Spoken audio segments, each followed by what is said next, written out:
Hey, this is PJ with CLK Supplies and welcome to How to Get It Done Locksmith Tips. You know, when customers call and we set up rekey jobs, we always try to get all the information we can, right? To make sure that when we get there, we can be the most prepared. We're asking about how many locks are they? What does your key say on it? All the bunch of different information to make sure that when we get there, we can be as prepared as possible. But what happens when you show up when your customer said that they had, it says Schlage on their key, and you show up there and the cylinders look like this? The LFIC, the large format interchangeable core. What happens if you don't have the right control key? Or what happens if you don't have any control keys? All you have is a working key. Well, let me show you how you can easily make a temporary control key so you can get the cylinders out and you can get the job done. But before I do that, let me just do a brief overview in case you're unfamiliar with the LFIC cores altogether. So the large format interchangeable core is going to use your standard Schlage lock pins. It's going to use your standard Schlage keys. Now, as comparison to a small format interchangeable core like this one here, this uses a completely different key, a completely different rule for pinning them. Pretty much everything is different. And if you look here, you can see a size difference in the cylinders. Now, with this large format interchangeable core, right, when the cylinder's in there, you're just gonna use like a normal, this is a SC4 key. You're gonna use it, and that's how you're going to, operate it. But when it's time to rekey them, you have to use a control key to get this cylinder out. Now, a control key, unlike the small format interchangeable core systems, the large format interchangeable core systems just uses a specialized key. Now, if you look on the screen here, you're going to see a picture of two keys. You're going to see a picture of the SC4 key at the top. That's just your standard key. And then at the bottom, you're going to see the control key. So that's just a SC4 key, but it has that little kind of piece sticking out at the end there. And what that does is that's going to activate this little pin on the inside of the lock that's going to open it up so you can pull the cylinder out.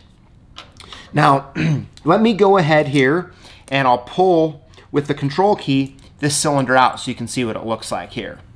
So that little piece that I just showed you, that's going to operate this little piece right here. And so when you turn it, it's just going to open it up just like that. See that moving there? So that's all the control key does. It's cut to the same keys as just like a working or a master key. The cuts are identical. The only difference is that little end piece I just showed you there. So what do you do when you go to the job and you don't have a control key to use to get the cylinder out, right? That's the big question. And what I'm going to do is I'm going to show you how you can just take a standard working key and you can modify it to work as a control key. Now, it's always easier if you have the right control key to do the job. But in the real world, there's going to be situations where you're going to encounter a kind of a bizarre keyway, or maybe you're just not prepared to do the job, and it's still important to help your customer out and get the job done. So let's go over to the key machine, and I will show you how to make a control key. Okay, so on this control key right here, you're going to see this nice little bump here at the very end. This is the part that's going to turn that pin I was just showing you that holds the cylinder into place. So what we're going to do is we're going to take a basic SC4 key and we're going to turn it in to a control key. The first thing I like to do to help me out in making that cut is just to take a permanent marker here, and I'm just going to draw a line at the very bottom. Try to get it focused in there for you. At the very bottom here of this line. And that's just gonna help me make my cut here. Okay, so what I did is I just went from the very top of that little groove piece right there, and I just drew a line because we do not want to cut less than where that black marker is. Even a little above it will be okay, but that really helps when it's on the key machine to help us get the right dimension here, the right depth down. Okay, so I just tried to keep it right above this little line here, and then I just kind of drew it right there. And it seems to always work as long as you don't get in and hit that black line there. So what we're gonna do here is we're just gonna take this key, okay, I'm gonna turn the machine a little bit for a moment so you can see. And we're just gonna put the existing key into the right side here, or the left side, and then the key we're gonna cut onto the right. Now, what we're gonna do is we're gonna get it lined up just like that, okay? Just like you would normally cut a key. Now, after you do that, is what you wanna do on the side of the existing key is you wanna loosen up the jaw, okay? Bring it back, and you're gonna wanna take just another key and you're gonna stick it in just like this, okay? And to create a gap. So we're gonna do the skinny side of the blade part that actually gets cut, okay? So we're just gonna stick it in there and we're gonna push it against and we're gonna hold it down. So now, as you can see, there's a gap right here between where the key is and where the shoulder stop is. And that's gonna be the gap and the distance we need to get that little bump piece at the end. So now I'll turn it sideways so you can kind of see right here, and we'll go ahead and cut it.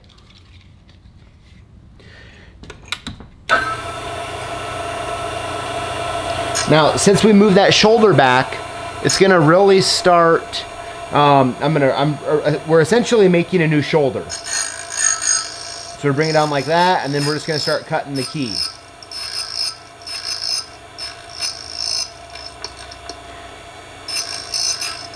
Okay.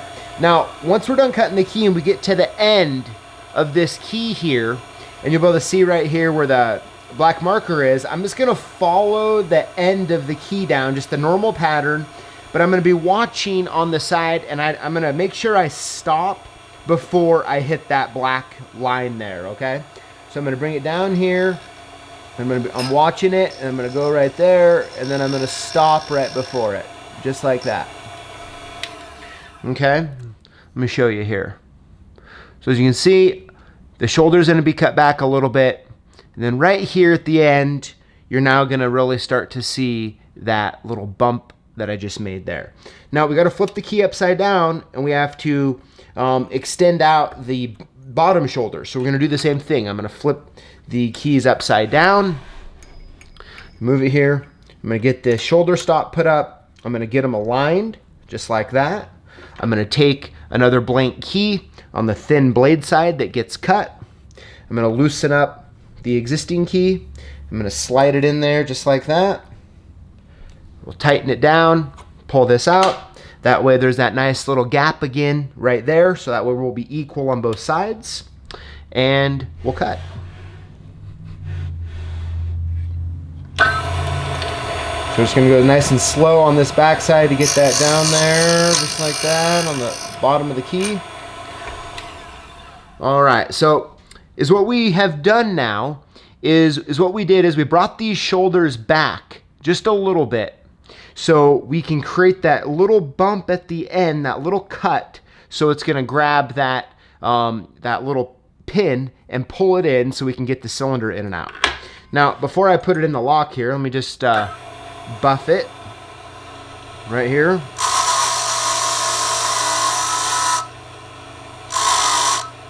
All right. Now what we'll do here is we'll grab our cylinder, we'll grab our newly made control key, we'll put it in just like that, we'll turn it, and we'll pull that core right out.